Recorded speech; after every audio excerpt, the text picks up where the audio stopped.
وسلام على عباده الذين اصطفى اما بعد فاعوذ باللہ من الشیطان الرجیم بسم اللہ الرحمن الرحیم۔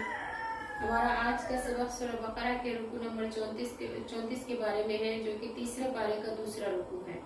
یہاں پر اللہ رب العزت مال خرچ کرنے کی ترغیب دیتے ہوئے فرماتے ہیں یا ایھا الذین آمنوا، اے ایمان والو، انفقوا خرچ کرو، مما اس مال میں سے رزقناکم جو ہم نے تم کو دیا ہے، من قبل اس سے پہلے آیاتیہ کہ آئے یوم وہ دن لا بیع کہ نہ بیع ہوگی فیہ اس دن میں، ولا خلۃ نہ دوستی ہوگی، ولا شفاعہ نہ سفارش چلے گی، والکافرون اور کافر جو ہے وہ ظالمون وہ ظالم ہے۔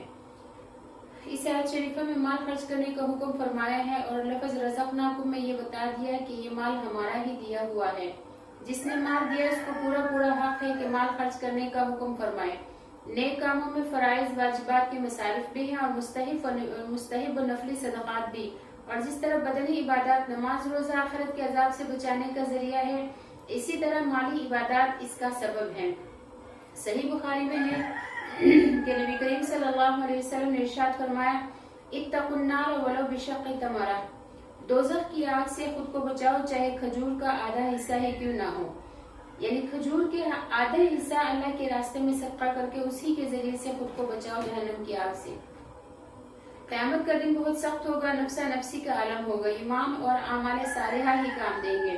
اس دن نہ بیع ہوگی نہ دوستی نہ سفارش، لہٰذا اس دن نجات پانے اور عذاب سے بچنے کے لیے اعمال صالحہ کرتے رہنا چاہیے۔ اعمال صالحہ میں اللہ کی رضا کے لیے مال خرچ کرنا بھی شامل ہے۔ آگے آیت الکرسی شروع ہو رہی ہے۔ یہ آیت کریمہ جو ہے اسے آیت الکرسی کہا جاتا ہے۔ حدیث شریفہ میں اس کی بہت فضیلت وارد ہوئی ہے۔ حضرت ابی بن کعب رضی اللہ تعالیٰ عنہ نے بیان فرمایا کہ مجھ سے نبی کریم صلی اللہ علیہ وسلم نے فرمایا کہ ابو المنذر جو ہے ان کی کنیت تھی، کیا تم جانتے ہو اللہ کی کتاب میں وہ کون سی آیت تمہارے پاس ہے جو اعظم ہے، یعنی بڑی عظمت والی ہے؟ میں نے عرض کیا اللہ اور اس کا رسول ہی سب سے زیادہ جاننے والے ہیں۔ آپ نے پھر وہی سوال فرمایا تو میں نے عرض کیا کہ وہ آیت اللہ لا الہ الا هو الحی القیوم یعنی آیت الکرسی ہے۔ آپ نے میرے سینہ پر ہاتھ مار کر فرمایا اے ابو المنذر تمہیں علم مبارک ہو۔ بعض احادیث میں اس آیت کو قرآن مجید کی تمام آیات کی سردار بتایا ہے۔ چونکہ اس آیت شریفہ میں کرسی کا ذکر ہے، اس لیے عوام و خواص سبھی اسے آیت الکرسی کے نام سے جانتے اور پہچانتے ہیں۔ خود روایت حدیث میں بھی اسے آیت الکرسی کے نام سے ذکر فرمایا گیا ہے۔ آیت الکرسی میں اللہ جل شانہ نے اپنی صفات جلیلیہ بیان فرمائی ہے۔ اول تو یہ فرمایا کہ اللہ تعالیٰ معبود برحق ہے، وہی معبود حقیقی ہے، اس کے سوا کوئی معبود نہیں، وہ وحدہ لا شریک ہے۔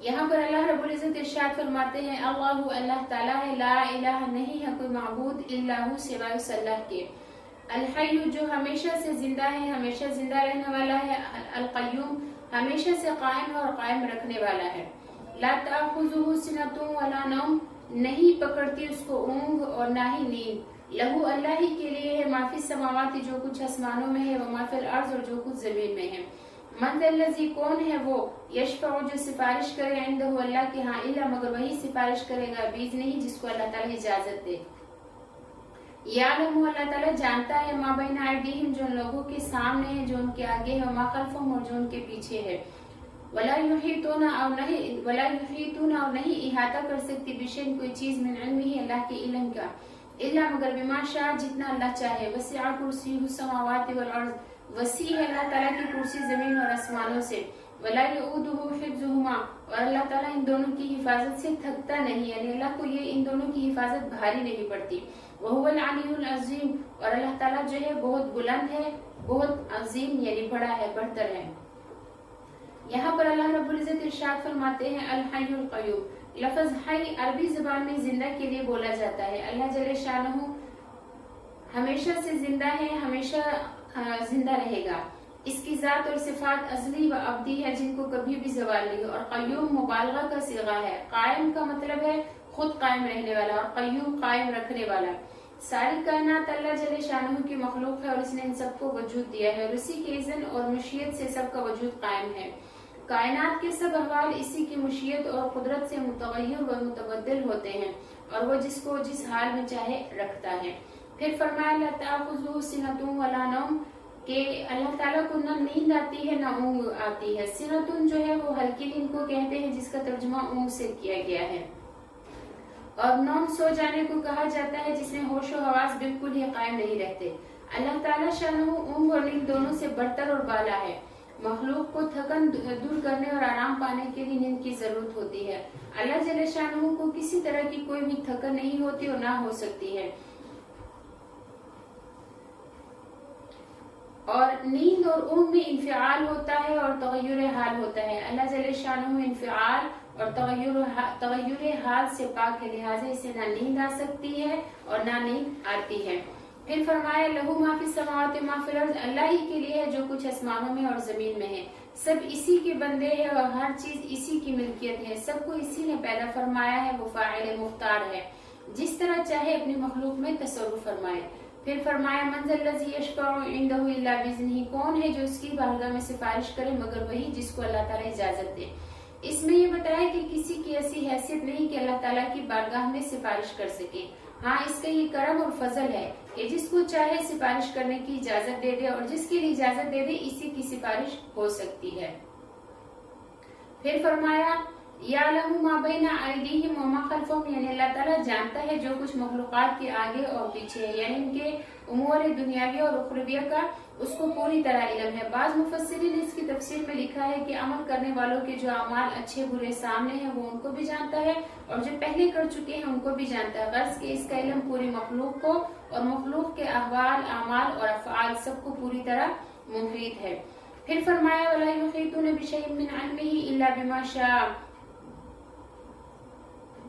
کہ جس کسی مخلوق کو جتنا بھی علم ہے وہ اللہ تعالیٰ کے عطا فرمانے سے ملا ہے. ان میں سے کسی کا کوئی علم ذاتی نہیں ہے اور نہ کسی کا علم ساری معلومات الہیہ تک محیط ہے. پھر فرمایا وسع کرسیہ السماوات والارض، کہ اللہ تعالیٰ کی کرسی جو ہے آسمانوں اور زمینوں کی گنجائش سے وسیع ہے. اس میں کرسی کی وسعت بتائی ہے اور یہ فرمایا ہے کہ اس کی کرسی میں آسمان اور زمین سب سما سکتے ہیں. اللہ تعالیٰ شانہ نشست اور برخاست سے اور جگہ اور مکان سے بالاتر ہے اور منزہ ہے. اس طرح کی آیات کو علماء کرام متشابہات میں شمار فرماتے ہیں، جن کا حکم یہ ہے کہ ان کے اس معنی اور مفہوم پر ایمان لائے کہ ان کا جو مطلب اللہ تعالیٰ کے نزدیک ہے میں اس پر ایمان لاتا ہوں.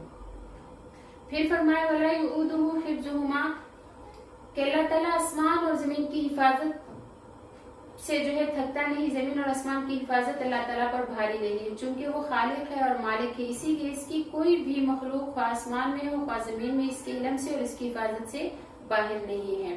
وہ ساری مخلوق کا نگران اور نگہبان ہے. یہاں آیت الکرسی کے چند فوائد ذکر کرتے ہیں. حضرت علی رضی اللہ تعالیٰ عنہ سے روایت ہے کہ نبی کریم صلی اللہ علیہ وسلم نے ارشاد فرمایا کہ جو شخص ہر نماز کے بعد آیت الکرسی پڑھ لیا کرے تو جنت کے داخل ہونے میں اس کے لیے صرف موت ہی آڑ بنی ہوئی ہے. یعنی جیسے ہی وہ موت اس کو آئے گی وہ فوت ہوگا تو سیدھا جنت میں جائے گا. اور جس نے آیت الکرسی لیٹتے وقت پڑھ لی اللہ تعالیٰ اس کے گھر کو اور اس کے پڑوسی کے گھر کو اور آس پاس کے چند گھروں کو امن سے رکھے گا. ایک اور حدیث میں ہے کہ جس شخص نے رات کو اپنے بستر پر پہنچ کر آیت الکرسی پڑھ لی صبح ہونے تک اس کے لیے اللہ تعالیٰ کی طرف سے ایک نگران مقرر رہے گا اور شیطان قریب نہ آئے گا. آگے اللہ رب العزت ارشاد فرماتے ہیں لا اکراہ فی الدین، نہیں ہے زبردستی دین میں. قد تبین الرشد من الغی، یقیناً ظاہر ہو چکے ہدایت گمراہی سے ممتاز ہو کر. فمن یکفر بالطاغوت، پس جو کوئی انکار کرے سرکشوں کا طاغوت کا، ویؤمن باللہ، اور ایمان لے ہے اللہ پر، فقد استمسک بالعروۃ الوثقی، تو یقیناً اس نے تھام لیا مضبوط کڑا. لا انفصام لہا، جو کہ ٹوٹنے والا نہیں ہے. واللہ سمیع علیم، اور اللہ تعالیٰ سننے والا جاننے والا ہے. حضرت ابن عباس رضی اللہ تعالیٰ عنہ سے نقل کیا گیا ہے کہ زمانہ اسلام سے پہلے عورت کا بچہ جب مر جاتا تھا تو وہ یہ نظر مان لیتی تھی کہ اگر میرا بچہ زندہ رہا تو اسے یہودی بنا دوں گی. جب یہود کا قبیلہ بنو نذیر مدینہ منورہ سے جلا وطن کیا گیا تو ان میں انصار کے قبیلوں کے وہ لڑکے بھی تھے جو دین یہودیت پر تھے. یہودی مدینہ منورہ سے جانے لگے تو ان لڑکوں کے خاندان والوں نے کہا کہ ہم ان کو نہیں جانے دیں گے. اس پر اللہ نے آیت کریمہ لا اکراہ فی الدین نازل فرمائی. اسلام کے عہد اول سے لے کر آج تک مسلمان ممالک میں کروڑوں کافروں نے زندگی گزاری ہے. کسی امیر یا خلیفہ یا بادشاہ نے انہیں اسلام پر مجبور نہیں کیا، اور جن قوموں نے اسلام قبول کیا وہ اہل اللہ کی محنتوں اور کوششوں سے اسلام کے آغوش میں آئی ہیں.